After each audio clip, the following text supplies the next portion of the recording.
This is All India Radio. The news read by Subhadra Ramachandran. India will hold talks with Pakistan on issuance of visas and a host of other issues on sidelines of the Interpol conference to be held in Rome from the 5th of this month. Home Minister Sushil Kumar Shinde told this to reporters on the sidelines of a function in Hyderabad today. He said all issues of concern will be discussed in the talks to be held between the two Home Ministers. The Home Minister strongly supported the proposal to bringing political parties under the ambit of the Right to Information Act (RTI). He said the Congress party will support any move in the direction.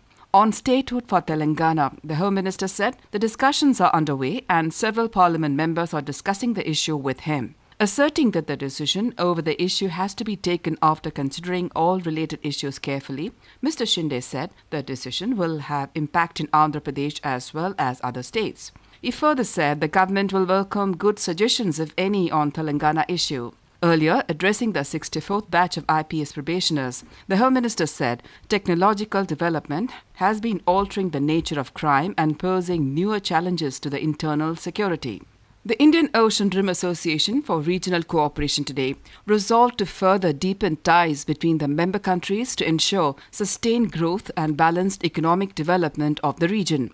Speaking at the conclusion of the 12th IOR-ARC meet in Gurgaon today, the External Affairs Minister Salman Khurshid said the United States has been included as the sixth dialogue partner of the grouping consisting of Indian Ocean Rim countries. India, the outgoing chair, also handed over the group chair position to Australia, which would host the 13th Council of Meeting. Mr. Khurshid also extended a warm welcome to Comoros, the newest member of the IOR-ARC grouping.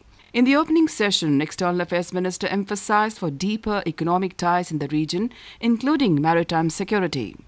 In Himachal Pradesh, campaigning came to an end this evening for the 68 assembly constituencies that go to poll on Sunday. On the last day of the campaigning today, the leaders of political parties made all-out efforts to seek the support of voters.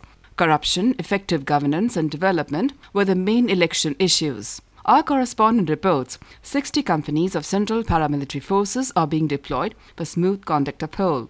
The Election Commission has made arrangements to ensure that all eligible voters are able to exercise their right to franchise.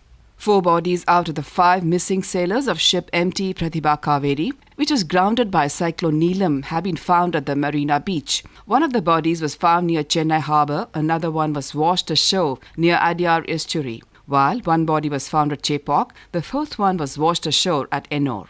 The bodies are yet to be identified. 5 sailors went missing while abandoning the lifeboat that they were using to leave the ship capsized on October 30, the day of the cyclone. Local fishermen and the Coast Guard boats and helicopters had on Thursday were involved in rescuing. 2 Dornier aircraft were used for rescuing 15 trapped sailors from the ship.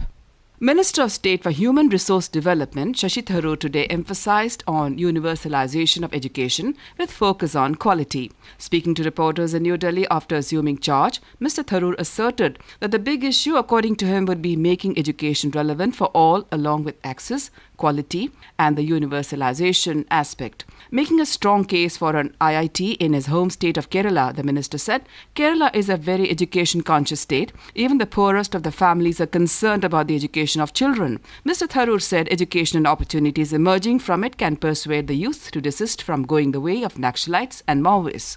In Pakistan, at least 16 persons have been killed and several others hurt when unknown gunmen opened fire at a petrol pump in Khasdar that ignited the fuel station and a passenger van standing close by.